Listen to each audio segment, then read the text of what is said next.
Good morning. This is Pastor Brian. We are reading a chapter a day from Job. Today, chapter 9.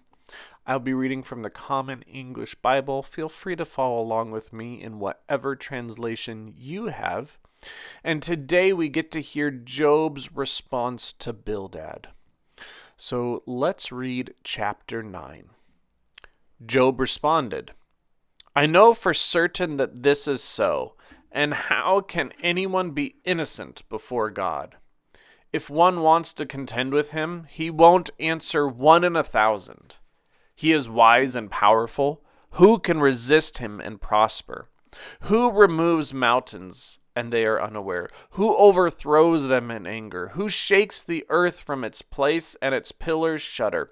Who commands the sun and it does not rise? Even seals up the stars, stretched out the heavens alone, and trod on the waves of the sea, made the Bear and Orion, Pleiades and the southern constellations, does great and unsearchable things, wonders beyond number.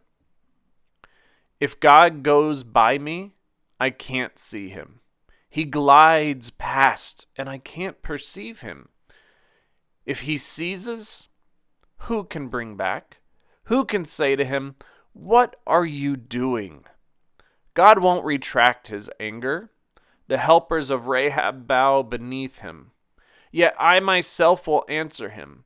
I choose my words in a contest with him.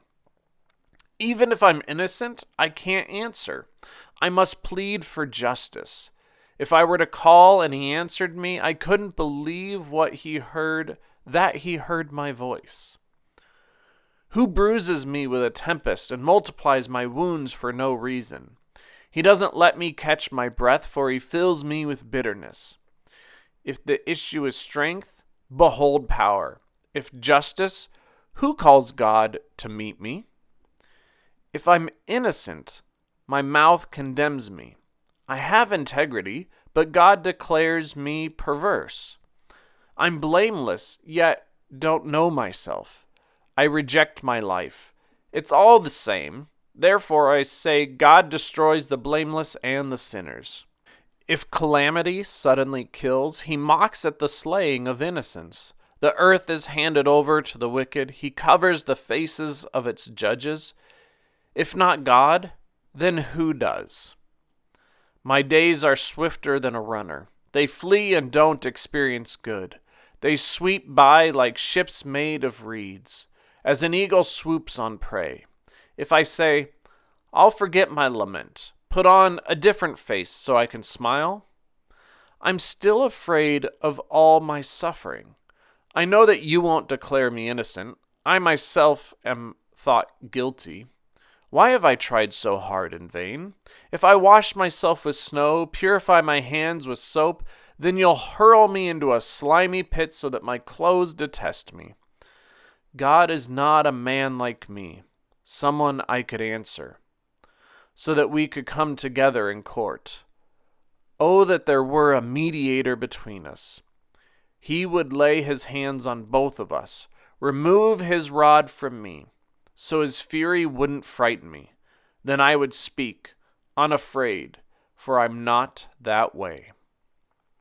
So what did you hear? What stuck out to you? That little bit that we always talk about, those things that kind of stick with us or kind of make us wonder.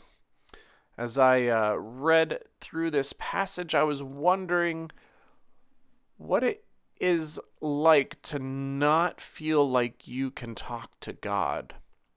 Or that one of the things that stuck out to me is that not only does Job not seem to be able, maybe it's not that he can't talk to God, but more of as innocent or as blameless or as in the right as Job thinks he is, he thinks that God will find fault, that God will figure out the ways in which Job wasn't perfect. And I wonder about people who view God that way, especially people who at the same time have known Christ and know that Christ forgives us of all our sins, and yet still view God in this way. So what do you think about those thoughts? What do you think about your own thoughts about this particular passage, about Job's response? And next time we will continue to hear more of Job responding. So keep that in mind as we continue to hear from Job. Write your thoughts down for today. Share them with a friend. Share them on social media. Take care of yourselves, and God bless.